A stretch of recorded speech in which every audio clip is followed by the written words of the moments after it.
Assalamualaikum warahmatullahi wabarakatuh ya. Jumpa lagi dengan Iwan Elektro Channel ya. Hari ini kita akan bagi-bagi tips buat teman-teman semua ya. Pasti di setiap rumah teman-teman pasti adalah namanya ya barang-barang elektronik seperti contoh televisi, kulkas ataupun AC ya. Nah, ini saya kasih ulasan ya. Untuk di sini yang kita ambil topik hari ini adalah kulkas ya. Nah, di sini udah saya sediakan kompresor kulkas ya. Apabila teman-teman di rumah mengalami kendala di kulkas, teman-teman mengalami kendala mati total. Jadi apa yang harus kita kerjakan? Pertama, teman jangan panik dulu ya. Jangan buru-buru kita minta tolong atau kita panggil teknisi ya. Kita cek dulu sendiri ya. Cara yang paling mudah, cara yang paling simpel ya. Nah, di sini udah saya sediakan kompresor kulkas ya. Nah, teman-teman caranya yang pertama sediakan alatnya dulu, karena kalau tanpa alat kita nggak bisa bekerja ya. Contoh kita ada, cukup gunakan test pen dulu ya. Pasti teman-teman di rumah pasti punya namanya alat yang satu ini, test pen ya. Nah, caranya seperti apa? Di setiap kulkas pasti ada di sini ya. Ada tutup di sini samping ya, pasti ada barang-barang seperti ini ya. Contoh ini dinamakan namanya relay ya. Contoh seperti ini ya. Relay atau PTC overload. Nah, apa itu overload? Kita harus tahu dulu fungsinya apa. Overload ini adalah sebagai alat untuk ya pengatur suhu ya kompresor. Apabila suhu kompresor terlalu tinggi, terlalu panas, nah si overload ini akan memutuskan aliran listrik yang menuju kompresor. Ibaratnya untuk listrik seperti MCB ya, sebagai sikring ya. Jadi ketika kompresornya konslet atau rusak, jadi listrik nggak langsung turun, yaitu yang mematikan adalah overload ini, relay ini. Nah, caranya gimana teman-teman untuk ngecek ini relaynya masih bagus atau tidak, padahal bentuk fisiknya masih bagus ya. Nah, secara fisik teman-teman bisa dikenalin dengan apa yang ngocok ya, di kita goyang seperti kayak ada pasir. Nah, seperti itu bisa dipastikan dalamnya kropos ya, mungkin banyak debu atau kena panas, akhirnya selama bertahun-tahun akhirnya jadi seperti itu ya.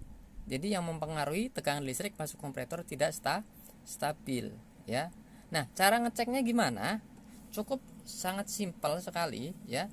Di sini ya, cara ngeceknya kalau teman-teman punya alat seperti contoh ya avometer ya. Contohnya ya seperti ini. Ngeceknya seperti apa? Teman-teman bisa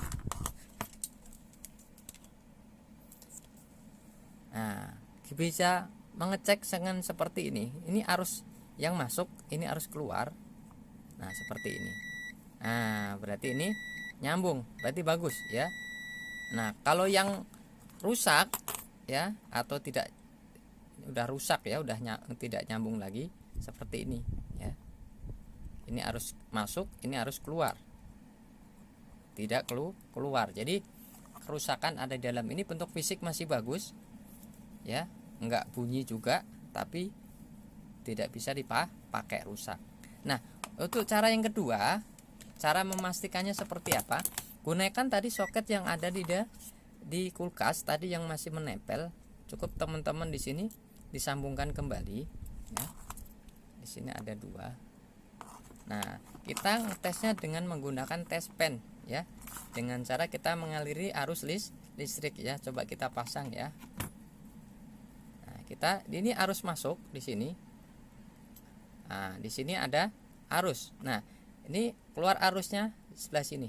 Nah, ada juga arus. Berarti dipastikan ini adalah overload atau relay yang bagus. Nah, cara yang kedua, kita sudah praktekkan yang masih bagus. Nah, kalau yang sudah rusak, yang seperti ini, nah, kita pakai arus juga. Kita colokin dulu ya.